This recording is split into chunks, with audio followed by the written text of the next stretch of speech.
Alright, so we have a new chapter of One Punch Man.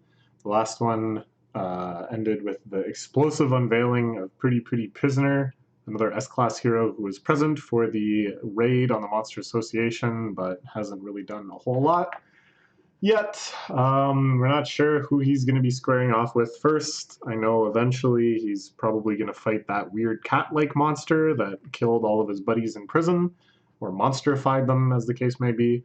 And that cat guy looks like he's going to be really strong, like dragon level, up there with the other executives.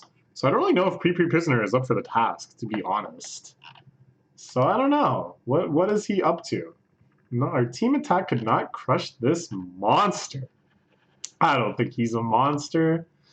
He's just got a lot of love to give. No, I don't think that either. I don't know what my opinions are on Pre Prisoner, but he's wearing the shirt that his boyfriend made him or something. It seems kind of nice. I like this little assortment of the snow monster, the shark monster, the sludge monster, the spike monster, and the fire monster. There is a nice little group. Let's have the advantage of this match. We hunted the hero designed for us. Gyoro Gyoro. So Gyoro Gyoro is specifically deploying heroes, or deploying monsters to the heroes that they're most suited against. Maybe didn't work out so well in this time. Even human, electricity, super sound waves, ice, nothing. Wind, heat, wind, poison, parasitic eggs. Blasted him all over with his special elemental attacks, but he's still standing. What is he made of? Alright, this is fun.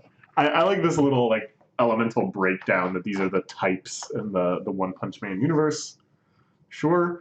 All of these designs are just so great, and they're kind of like iconicness, and they're just extremely straightforward. Fireman is a man made out of fire. Dragon Man, straight up dragon. It's just a dragon. But yeah, none of this matters too much to Pre Prisoner.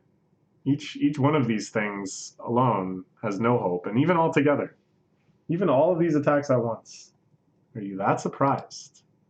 This mission was simple. My technique carries within a deep love, as profound as the ocean, able to accept all pain. I call it the angel hug.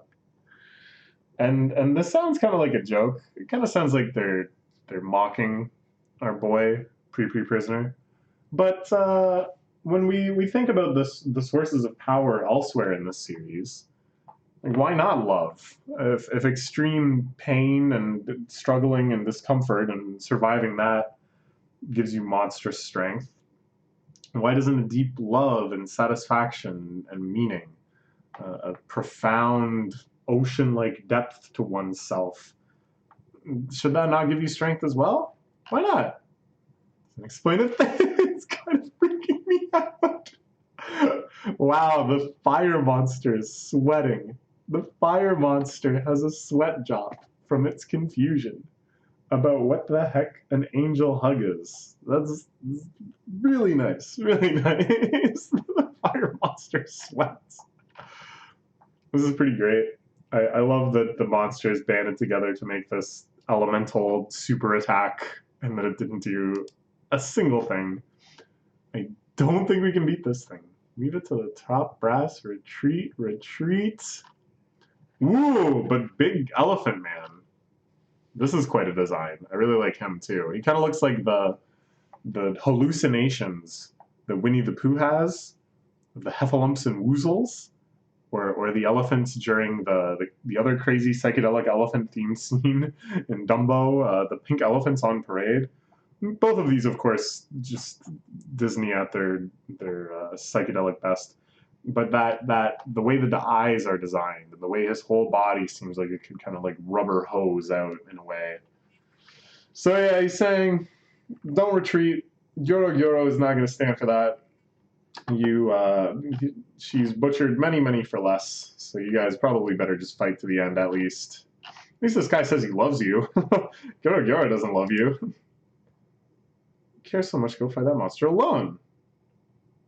Well, I bet I'll take your abilities with me. Whoa, this thing is awesome. It's Kirby. It's a Kirby Fint. It's a Kirby elephant. He's gonna Android 17 them. Put it right up in your scoop and become perfect elephant. That's right, it's both Kirby and Cell. I don't need to stick to one source of reference. I can pick and pull as I choose. Whoa, it is mutating in a rather unpleasant way. Again, we see this sort of monstrification texture that emerges in situations like this. The trunk split into various forms. The fact that all the monsters are still struggling and wriggling around inside his body is very unpleasant. Very, very unpleasant. You have no love for your own allies. Fluff, fluff, fluff, fluff, fluff. Delicious. Okay. This big jerk charging up some sort of attack.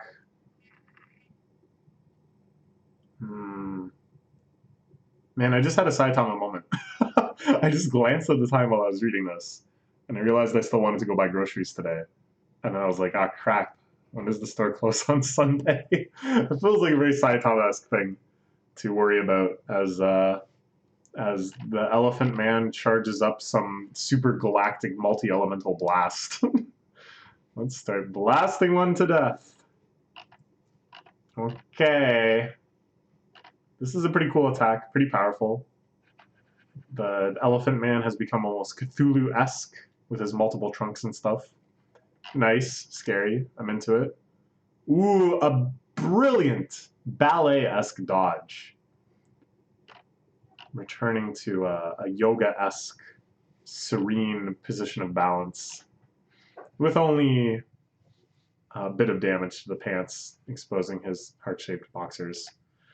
I mean, and really, it's just a matter of time before he's naked anyways, so that's not a big concern, I would think. Any abilities I absorb and digest I can use freely until excretion. It's Vakuma. The, like, Akuma, I guess, but vacuum, Vakuma. Okay. It's more than enough time to massacre all you flimsy heroes. All right, I'm into it. This is spooky but cool. That's for sure. No such thing as an immortal human being. Now, I mean, we may have seen the counterexample of that before, or whatever the heck Zombie Man is. And then we saw Phoenix Man, too, who at one point was just a human in a mascot costume, and then achieved something that really seemed like for a while could be called true immortality. So, what's with this flag-raising premonition? No such thing as an immortal human being. It looks like I managed to protect my precious sweater. Here we see, like Final Fantasy 15, the lingering after effects of your elemental attacks, the big shards of ice, the poison spewing and melting a hole in the floor, the fire is still burning. And Pre-Pre Prisoner, safe, totally fine. Not even his precious, precious sweater damaged. A mortal hero among my hero comrades, you know. The slightest chance of defeating them. Even I, who am the same S class, really can't come close. Compared to them, I'm basically a normal person. For running that big mouth of yours, you should deal first with the average adult male right before you. I don't know. I find Pre-Pre Prisoner's constant kind of humility and the fact that he's always kind of reminding people he's the bottom of S class and that everyone else is so much crazier. It's kind of endearing. And it's hype, too. It's legitimately hype to see his perspective, to see how S class looks at itself, how the bottom of S class looks up at the top of S class with such awe and reverence. And then to try to get that across to a monster. A monster who, of course, as all monsters, is extremely cocky. Does it penetrate at all to Vakuma? Like, oh geez, not only is this guy some sort of monster, but he's calling other people monsters? Like, how the heck am I supposed to even scrape by in this world? Body already seems to be screaming agony. I can tell from how you're shaking. Being like blasted with electricity and venom and more. Doesn't even mean to accept pain with love. You just want to be a tough guy and bear it all. If your spirit is strong, your flesh can't keep up. So his body is shaking. Seems like he's nervous. Seems like the toxins or the electricity or something must be having some effect. It is, in the end, just an average human being. It's not a zombie. It's not a robot. It's just a man. Okay, but he brings his shaking hand up to the stone pillar. And I believe in a moment it will demolish. Yeah, ooh, look at that. It crumbles into dust. And Vakuma is left wordlessly shocked at how quickly this was pulverized. Cool. Looks like love has given birth to a brand new style. The Vibration Angel descends. That definitely sounds like a sex toy. That's definitely intended to sound like a sex toy. Vibration Angel.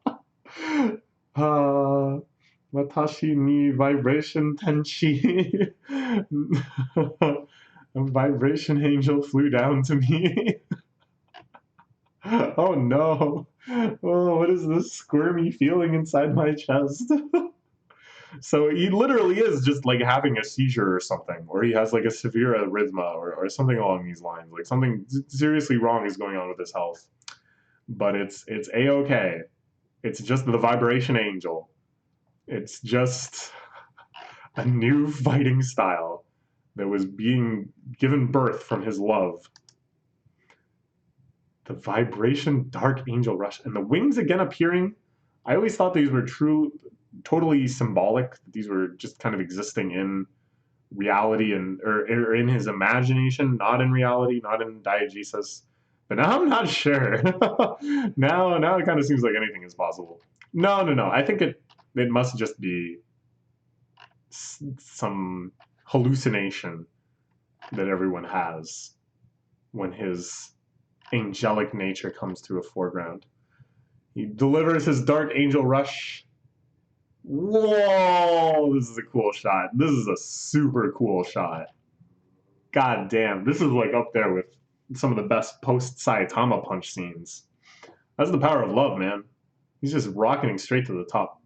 Now, I feel a little bad because I know that all of this... Oh, and he wrecked his sweatshirt too to do it. Dang, his sweatshirt exploded when he went full angel mode.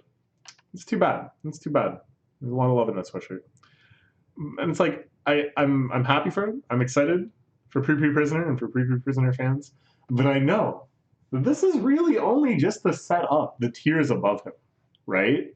And he made that perfectly clear himself. There are people in S-Class that make me look like just a regular guy. And when we start seeing Dark Alloy Shine, or whatever his name is, and Garo back in the game, and all of the other super physical-based fighters, we're going to realize that Pre Prisoner was right. He's kind of small potatoes next to these guys. And I love this kind of tiering that happens in the Monster Association arc, both among the monsters and the heroes.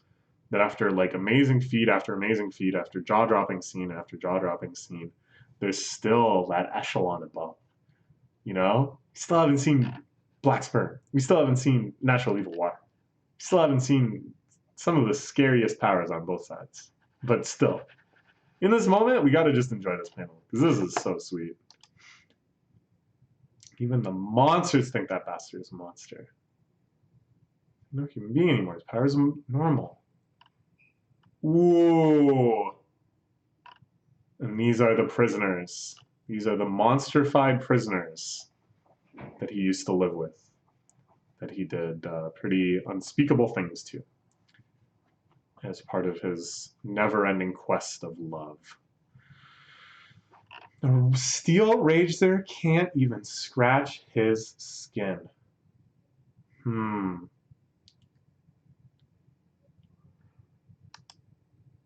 day he dies. My reward for enduring it all so long. Our most hated enemy, you, Pre-Prisoner, is the whole former criminal monster squad. And it's like, how can he even fight these guys? His love for them probably still transcends everything. And yet again, he will take the pain of their combined onslaught with a smile. Oh, I thought his sweatshirt exploded, by the way. I guess his muscles are just so defined that we can see the vascularity through the sweatshirt is what's happening here. Same ones who the monster cat. Oh no, you don't look like normal human beings anymore. You're what the top. Terrible thing to these powerless, fragile men. All he can do is insult them. All of his coddling of them and everything. These designs are crazy, by the way. You can see the big difference between kind of natural monsters, like those elemental monsters we saw before, and ones that are monstrified humans. The latter being much more grotesque, much more violent looking, rather than kind of just Kirby enemies. Oh, and then the beatdown begins. All of them just looking like the type to wail away. Oh, this squid guy in the back is kind of using like a little tentacle-y thing. I really like those one that's just a log for a head. It's log munch. Don't think this much will ever satisfy us. When we're done with you, we're going back to prison to murder all those on the side, the jailers too. Kill you forever and it still wouldn't be enough. Punishment what you did. The deep kiss sentence. I never will stop hating you. If it wasn't for you, history would remember me as a legendary serial killer. That's disturbing. That's really disturbing. That brings it back to another layer of reality that normally we don't really encounter in this series. Usually it's all just monster on hero violence. We kind of forget sometimes that there's also just real human beings running around doing very real human crimes. Cut off his skin, tear out his heart. Turning the monsters, even their hearts and feelings are corrupted. No, we all loved you from the start. We share the deepest bonds of love from the bottom of our hearts. Remember the light of those shining days. And then they're just gonna beat on them even harder once they're forced to remember. The more I remember, the more I want to murder your stupid face. You always skipped prison labor. I will save you. Oh, this is so good. He just keeps promising them that he can save them. But he has no idea. Like, he has no idea how any of this works. I think he's like probably one of the least informed on this whole monstrification thing and the science behind monsters. So like, I can't imagine the science side of this inviting them to him to their meetings. Like, just ooh, okay. But now all of these small fries, of course, unable to put a dent into him. But this monster, the cat-like monster, that one, this one is a little special. Once they undergo monsterization, they'll never be human again. Ooh, and Prisoner knows, just from this aura. This is a cool monster. At first I was like, I don't know if I get why they've added this one, of all things, is just some cat man. When I see this silhouette, and I kind of think about like the big archetypes of monsters, this one, like kind of a crafty cat-like monster, kind of aloof, very elitist, shadowy, but devastatingly powerful. Look at this, slashing right through him. There's a lot of blood on this panel, and up until this point, he hadn't really bled at all. I mean, he can definitely take more than this. I don't think this is going to be the OHKO, but this is the other tier. Yeah, the disaster level dragon. Yawn. It's just a cat monster. It's about time we got a cat monster. Usually I have two tails, though, if it's a cat monster, right? Prisoner, his sweatshirt ruined with these huge slashes through it. He's not going to be happy. But that's if he even gets a chance to be unhappy. His eyes have gone all white. There's a lot of blood. And there's a horde of monsters that just loathe him to their very core, surrounding him. I think someone else needs to pick up his torch. Someone else needs to carry forward his fight for him. This could be the end of Prisoner for now. Feline punishment. The handmade sweater for my darling. It's the power of the top brass. Yeah, this thing, man. Yawn. It's pretty scary. It's pretty scary. I wonder how far it'll go. I wonder who will be the one that ends up taking it down. I would be surprised if it's Pre Prisoner, if he's able to get up to dragon level already. Alright. Oh, you think my sweeties can't ever be human again? They're human in their hearts, then they're already splendid human beings. They never liked you. This guy was going to be a serial killer. It just doesn't make any sense, your love. Okay, but can he do anything? Can he actually fight back against Nyan, the dragon level threat? We'll do whatever it takes to save my darlings. Nothing is impossible before love. He doesn't understand the situation at all. Okay, so they attack him again, knowing that he doesn't want to fight back, but he still believes that they can be demonstrified and return to their human state, based, again, on absolutely nothing. Difference of what is the state? Humiliating damage woke up in him a defensive talent, evolving his buddy suddenly. Something like that? His wounds are gone. His hair is overwhelming. Human beings like that's a bit scary. Nyan looking on with curiosity. But I mean, curiosity killed the cat. Be careful.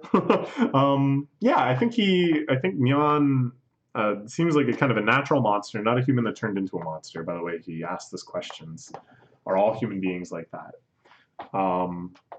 But it's sort of like, I guess the question here is like, you know, humans have the ability to change, evolve, and overcome. The monsters sort of follow that kind of like Monogatari type logic of monsters, where it's very set and defined what they can and can't do. You know, so Nyan kind of like, oh, geez, in this area, humans actually kind of outclass us. Humans are actually able to overcome this sort of thing. And I don't know, like, so what's Nyan's response? I need to shut this down right now? I need to go in and fight? Or like, I'm getting the heck out of here? I'm kind of thinking maybe the latter suits the personality we've seen. Oh, but wait. He's looking down. This is where his body was scarred before. But it seems, yeah, it seems like he's healed already. Angelical plumes cause angel bristle armor. As long as I have acquired this defensive power, I can ignore the attack from my darlings. I have but one target. Getting rid of this cat first. Okay, he runs in. But this guy is dragon level strength. I don't know. Repulsive feeling?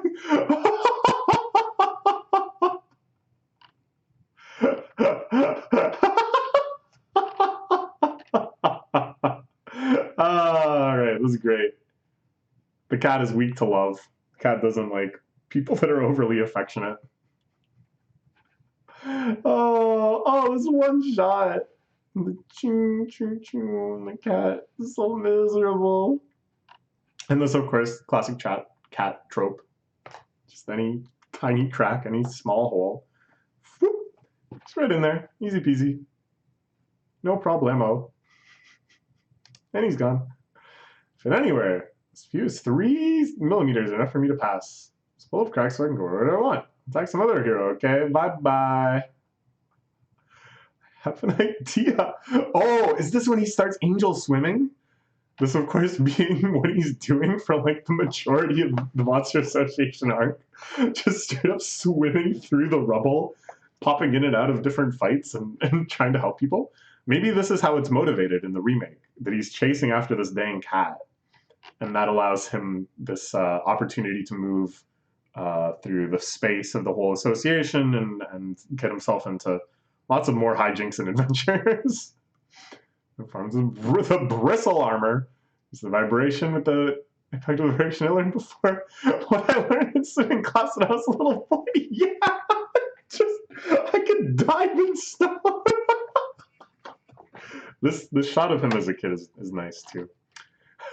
For some reason, I just remembered I saw a really good video today, put up by GR Smash, who makes like compilations of Smash Bros videos.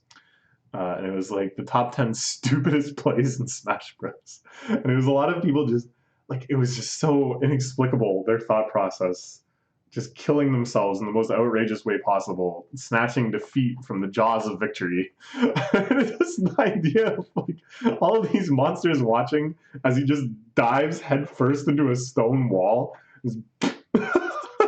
That just explodes. But no, of course not. Of course, it may seem that way. It may seem like top 10 stupidest One Punch Man plays, but what we're about to witness, the angel swimming, the angel crawl, yeah, that's what it's called. Swim to the bottom of the earth to catch that cat monster. Let's go. All right, let's go.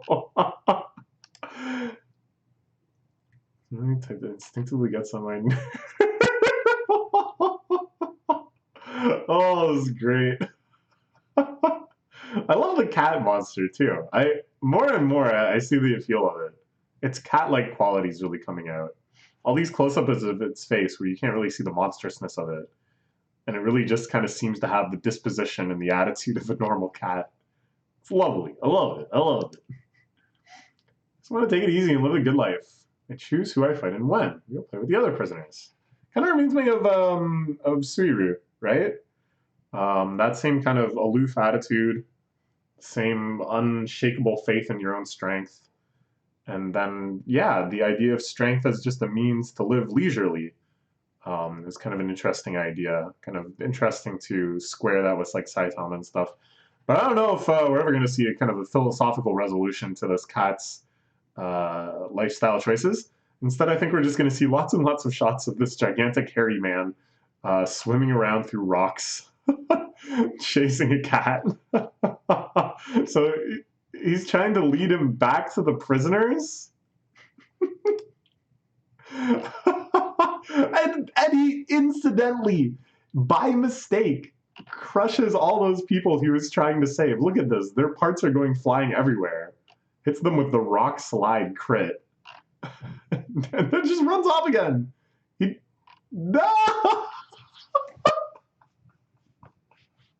Oh no! No! Oh, okay. This shot is so good. This shot of him crying over all their entrails and stuff is so funny. And then I think he's just off swimming again, right? Accept my new techniques as your final gift. I won't let your sacrifices be in vain. Please watch over me in this battle. Ooh, he shred the bristle armor to go even faster, even if it meant sacrificing himself. Okay. Okay, good chapter. I'm quite excited by this this cat monster. I think that's quite interesting. I can't wait to see more of him. Prisoner, now in his element, swimming around in the middle of the water. The ground, as if it was water. All right, that's it for now.